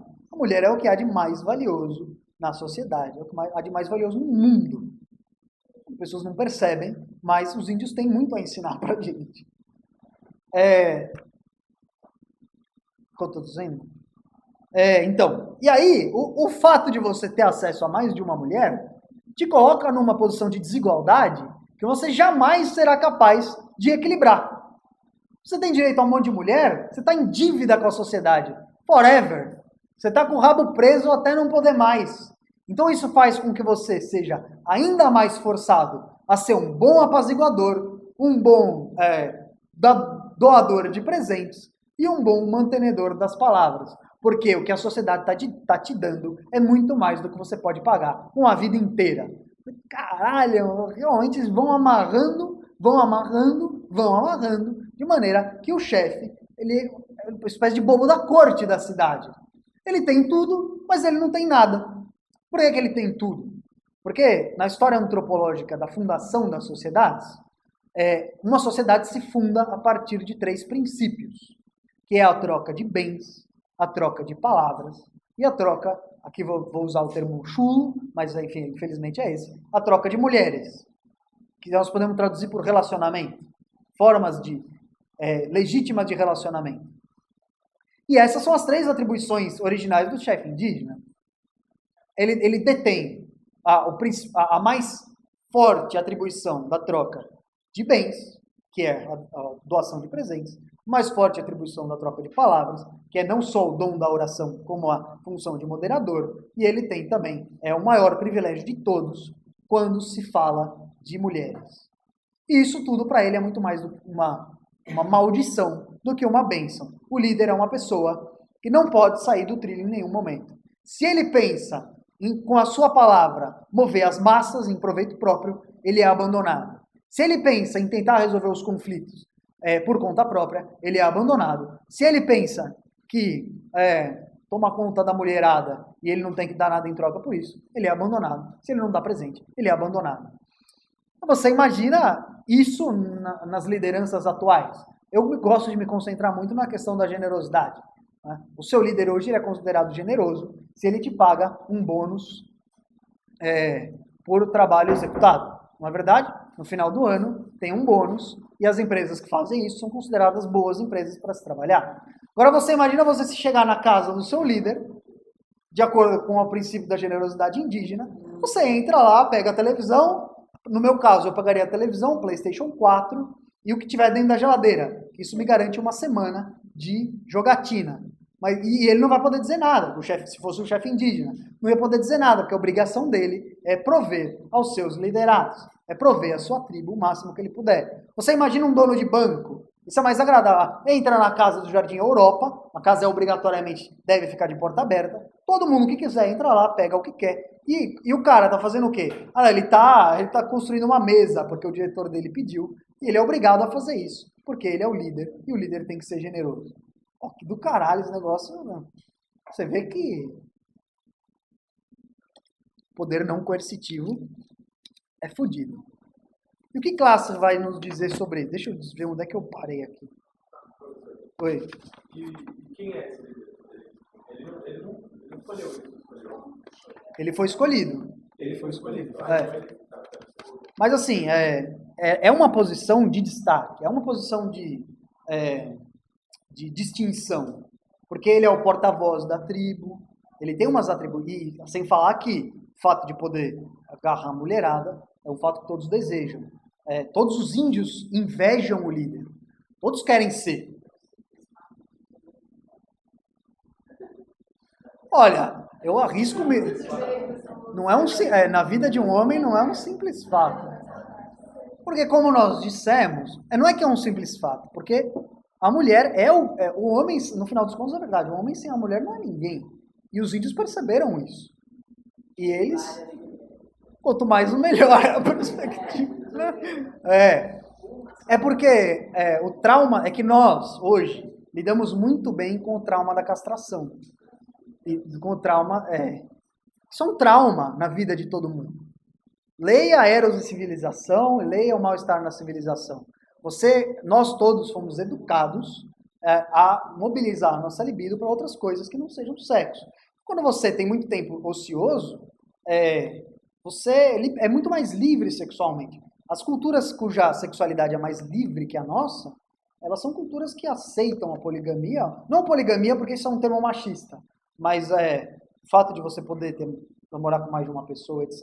Abertura de relacionamentos de maneira muito mais suave do que nós, que fomos treinados à monogamia. Nós somos treinados. Leia Reich. Reich é um psicanalista especialista em tratar as dificuldades, as travas corporais decorrentes das nossas castrações sexuais. Então nós somos, para Freud, seres normalmente inclinados ao prazer sexual, a buscar o prazer sexual. Então, o fato de nós entendermos, aí é outro etnocentrismo, o fato de nós entendermos que é uma traição ter mais de uma... Claro que dentro de uma relação que você concorda fazer isso, não tem nada de errado. Mas o fato de nós, culturalmente, não aceitarmos a poligamia e acharmos que é errado é outro etnocentrismo. Não. Mas você aí vai falar de... existe uma distinção de papéis, e aí tem um... porque nós estamos tratando de outro tipo de discussão, né? Mas também a mulher, ela desfruta de outros privilégios, como mais segurança, mortalidade de mulher não existe, mulher não vai para a guerra. Existe uma divisão social de trabalho, efetivamente. Só o líder tem mais mulheres. Mas as mulheres têm outros privilégios também. Mas, enfim, não sei se dá para falar em machismo, leia os indígenas pela chave do machismo, porque não existe dominação. Não existe dominação. Mas se você estiver interessado sobre o papel do homem e da mulher, leia o artigo de Clastre sobre o arco e o cesto, que fala exatamente da divisão social do trabalho entre cada um deles. Página 118. Enfim, onde eu estava? O fato é que a posição de líder é uma posição invejada. Todos querem ter todas as mulheres, todos querem ter essa liberdade. Ninguém aguenta muito bem a castração, ninguém aguenta muito bem segurar a onda na monogamia, e todos desejam a posição do líder. E se ele não der muita coisa em troca, ele vai ser abandonado e o próximo vai entrar lá. Às vezes pode se eleger um líder perto de uma guerra, se eleger um guerreiro como líder. E essas eleições são sempre naturais. A multitude vai lá e passa a legitimar uma pessoa. A multitude vai lá e passa a virar as costas para outra pessoa. Mas aí o que acontece? Tem 2 casos no Sociedade contra o Estado, no artigo, que ele conta de guerreiros que viraram líderes. E aí eles foram virar líder, foram para a guerra, e aí conquistaram, ganharam a guerra e se acharam muito importantes. Só que o que acontece de Master é que quando acabava a guerra eles viravam ser um Zé Ruela, um João Ninguém. E quando eles tentavam incitar as pessoas a irem em outras guerras, ninguém ia. Não é que as pessoas falavam assim, não, você está errado, não tem. Não, ninguém ia por costume. Eles simplesmente não aderiam. Aí o cara ia sozinho lá e morria. E se fudia. Acabou. Então, mas nós temos que nos extrair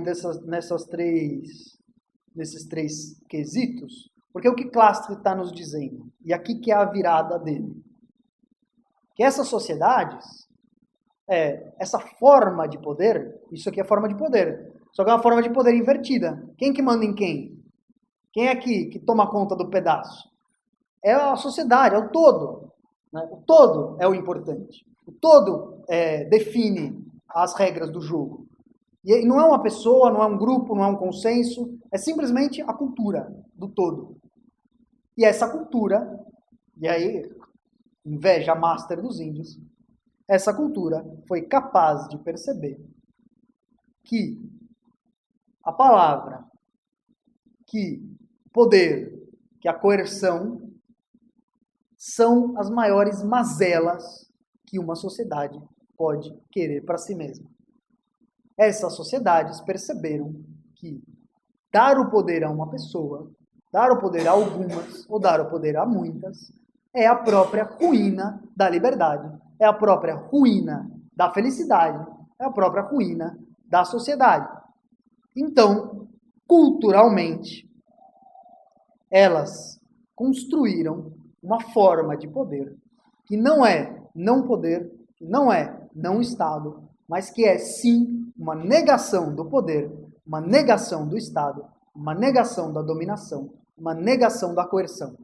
Eles, sem precisar passar por isso, perceberam os enormes riscos do poder, perceberam os enormes riscos da coerção, perceberam os enormes riscos da economia de mercado e, racionalmente, voluntariamente, evitaram, construíram mecanismos para que ela nunca acontecesse. Isso do cara é uma humilhação, humilhante. É de voltar no tempo e falar, não, e tirando a roupa já.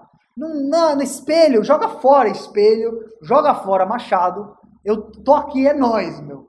Acabou.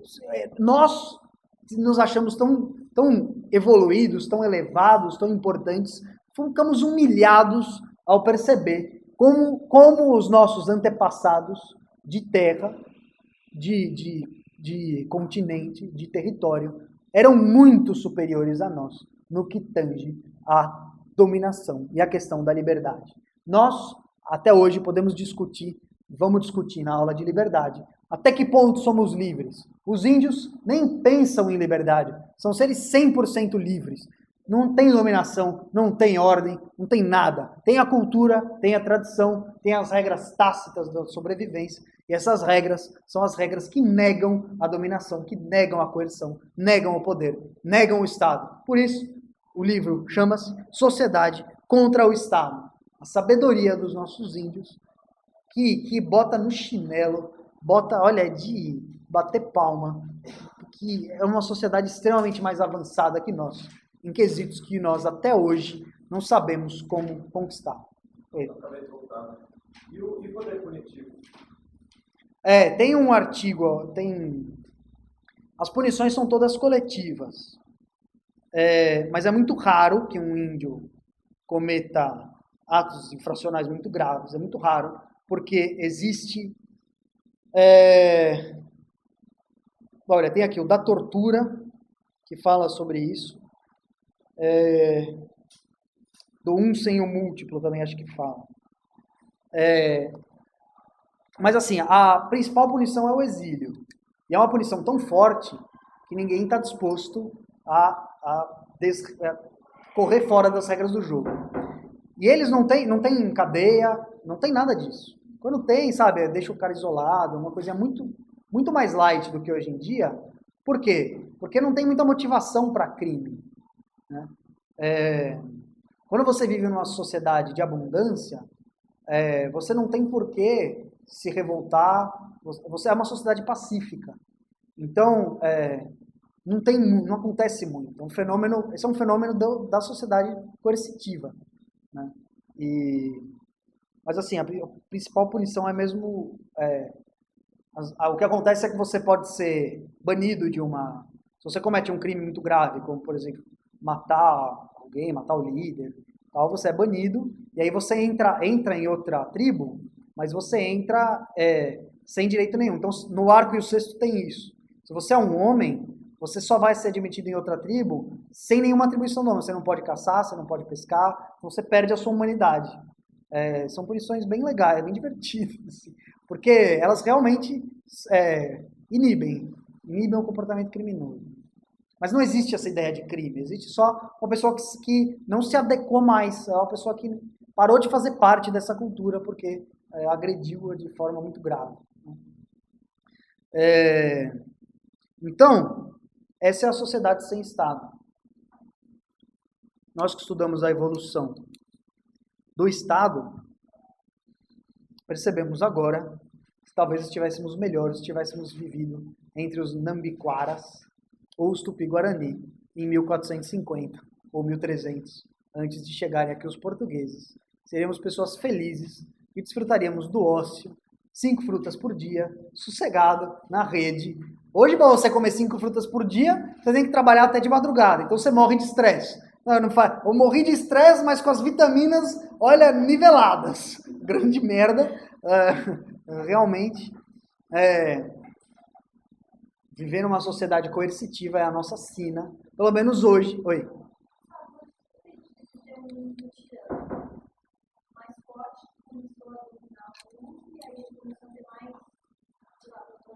Você chegou no ponto. Como acontece a virada?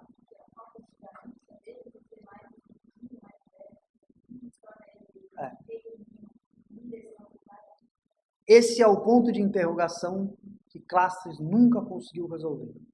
Porque ele morreu cedo, ele nunca terminou a sua obra, mas a sua grande preocupação, grandíssima preocupação, é como você partiu disso para a coerção. Qual é a virada?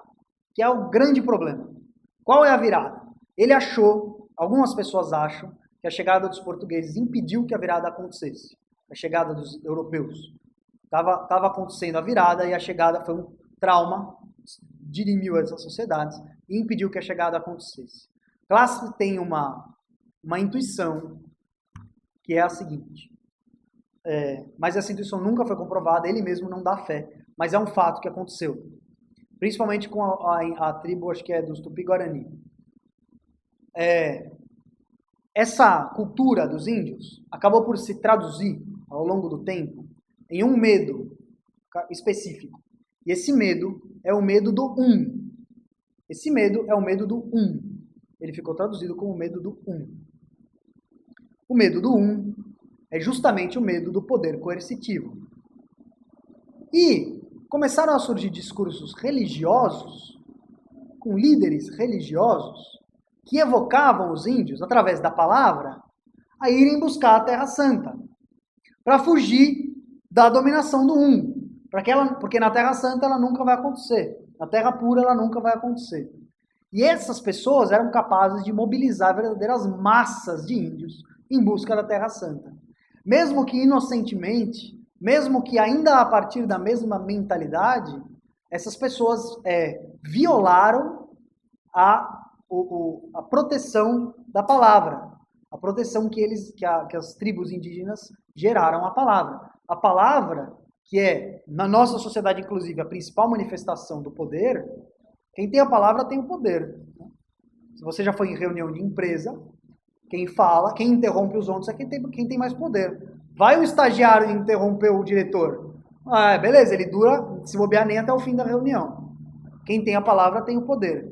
E a proteção dos índios à palavra, que foi a ritualização dela, e a não persuasão, ela foi subvertida por esse mecanismo, um mecanismo religioso, que possibilitava a alguns líderes, algumas pessoas se tornarem líderes coercitivos, líderes carismáticos, líderes seguidos e admirados a partir do medo justamente de que eles aparecessem. Esse é o ensaio do uno e do múltiplo. É um fenômeno que Clastres estudou, que foi interrompido pela chegada dos portugueses, mas Clastres, ele mesmo acreditava que isso não representaria uma virada. Medo do medo do poder. Essa construção cultural que eu expliquei aqui na aula acabou gerando nesse discurso fundamentalista, hoje a gente pode dizer, um medo exacerbado, uma paranoia contínua do surgimento do um. O um é o Estado, para Clastres, mas o surgimento do um a gente pode entender como poder.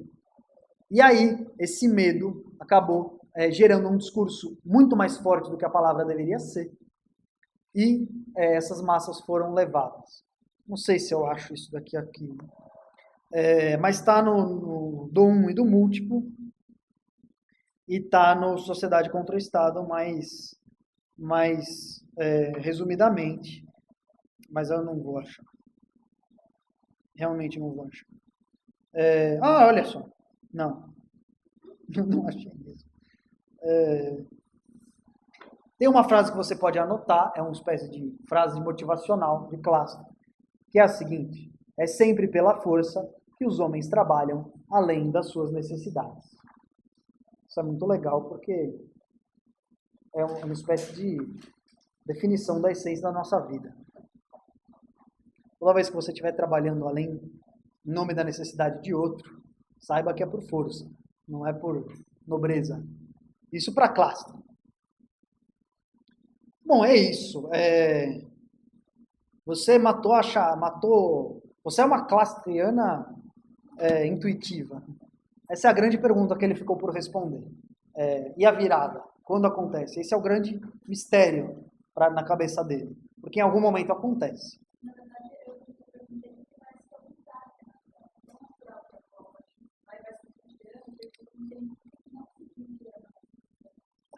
Para ele, não surgiu no começo, porque essas sociedades conseguiram ter um insight, uma intuição, que é a intuição de que o poder é a ruína da sociedade.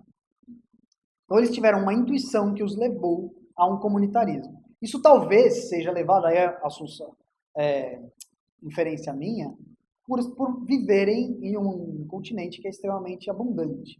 Então você não tem muito conflito. Quando você tem abundância, você tem uma tendência ao comunitarismo muito mais forte do que quando você tem escassez. Quando você tem escassez, você tem necessariamente a luta pelos bens. Mas, enfim, isso é completa especulação. E, bom, isso é a matéria da primeira metade do curso. Espero que o choque não tenha sido tão grande. Eu depois de ler Clastres, não consigo mais ver uma eleição com os mesmos olhos, ver o caderno político com os mesmos olhos. Quando eu leio uma pessoa, agora tá boa a vida, porque a classe C está comprando smartphone, deprime mais do que ajuda. Então você tem 3 semanas para fazer a sua prova, isso é uma mamata homérica, e a mamata maior ainda, que a segunda prova você também vai ter 3 semanas para fazer, porque nós vamos ter aula no primeiro dia, na primeira quinta de junho, depois tem Copa, e depois nós temos a última aula. E aí você faz do jeito que você quiser. Vale ainda a proposta de você não fazer nada agora, e aí fazer uma prova sobre o livro Os Donos do Poder. Ou então, vale também a proposta de você fazer uma prova agora, e a segunda ser um aprimoramento da primeira. Porque na segunda metade do curso nós vamos estudar. A próxima aula vai ser a segunda parte do poder, que é o poder coercitivo. Hoje nós estudamos o poder não coercitivo. Na aula que vem nós vamos estudar o poder coercitivo. Depois tem a liberdade. Depois tem campo social. Depois tem o caso brasileiro, que é um pouquinho para você entender como funciona a política atual. E depois tem o final, que é ainda uma aula sobre o poder, mas é uma perspectiva completamente diferente. E vai ser uma aula à moda dos Tupi-Guarani, dos Tupinambá, dos Inhambiquara, porque vai ser uma aula optativa. Você vai vir aqui na última semana de junho, vai entregar a prova. Se quiser ficar para assistir a aula, assiste. Ela não vai cair na prova. Se não quiser assistir a aula, boas férias, vê a Copa. Bom, enfim, mas falando da prova, você vai entregar no formato que você quiser. Se isso te angustiar demais, se a liberdade te angustiar, entregue uma redação. Não se preocupe. E se você gostar de escrever também, entregue uma redação, não será punido por isso. O que eu quero é que você busque instantes de felicidade enquanto você faz a prova, busque alguma forma de prazer e não entenda a prova como uma coerção, ela é uma necessidade, porque eu, muito mais por não ser professor titular do que qualquer outra coisa, não posso não avaliar, não posso não ter uma materialidade da avaliação. Então eu sou forçado a avaliar por prova. Nós vamos fazer da maneira mais suave possível para você. Se não for essa maneira mais suave, venha com ideias. Mas enfim, é isso. Se você quiser 3 frases motivacionais, eu posso dar. Se te angustiar escolher sobre o que escrever. Você quer ou não quer? Quer? Vai que, né? Oi. O pajé na sociedade indígena, ele exerce algum tipo de poder coercitivo por ele ter o conhecimento sobre a morte e sobre as doenças? Tem algum lugar aqui sobre o pajé, eu não li para essa aula, mas não. Ele tem uma autoridade espiritual e medicinal, mas não foge disso. Eu acho que está no Arco e no Sexto. Ele é um líder espiritual. Ele sabe, é responsável por dar calendário de rituais, esse tipo de coisa. Dizer o que os deuses querem e tal, mas liderança, no poder assim não tem. Ele tem uma função, como todos.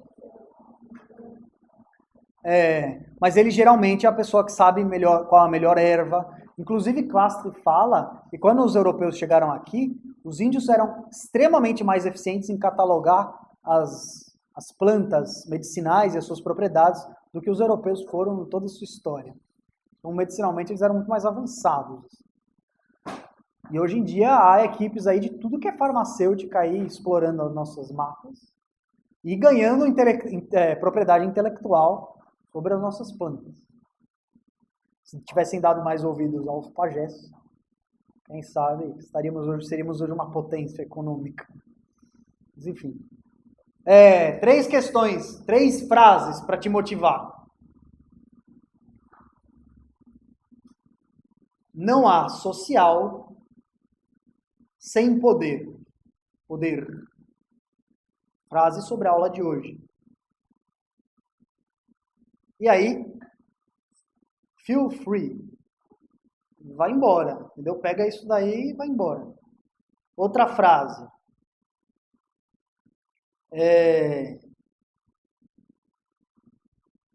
Eu pensei numa da manhã, mas eu não lembro mais. Sobre o útil e o honesto, mas enfim. É preferível dar valor aos efeitos ou à virtude? Interrogação.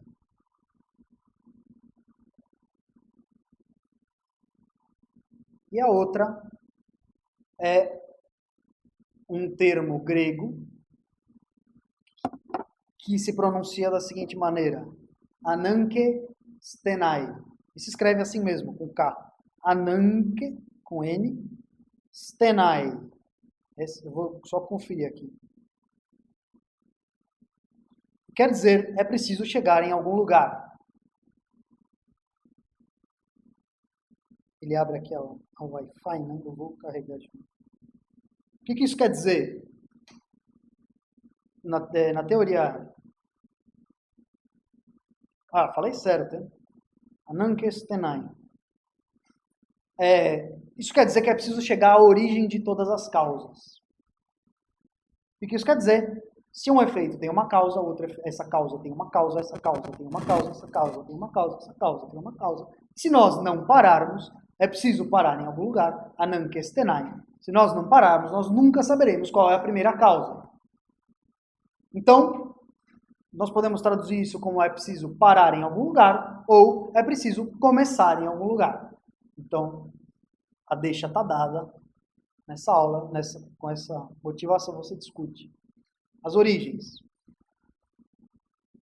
E aí você pode falar também sobre a corrupção. A corrupção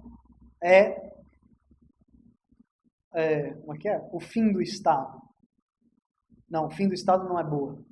É a doença do Estado. A corrupção é a doença do Estado.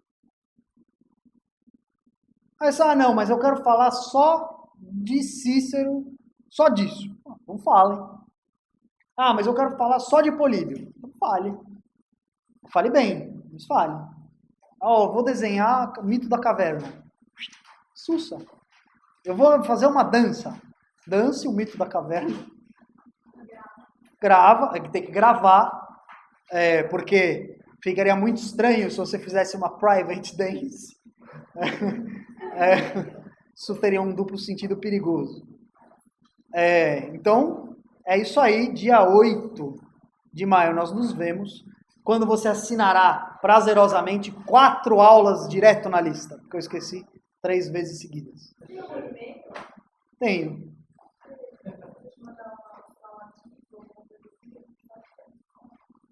Não traga